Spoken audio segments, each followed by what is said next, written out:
Ano ba yan, Kate? At saka Chloe, bukas ang pasukan natin, hindi man lang tayo gumanda ng bakasyon? Ano pa? Ang dami-dami ko pa naman nilagay sa mukha ko, wala lang naman nangyari. Nasayang lang yung pera ko. Hay nako, ako din. Alam nyo, nagkang sugat-sugat yung mukha ko, kakakudkod lang sabon. Mga ineng. Ano ba yon?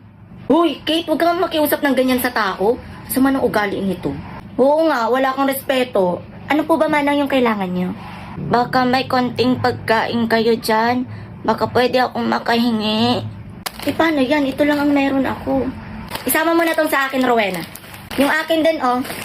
Ayan, para marami. Manang. Ito po, oh.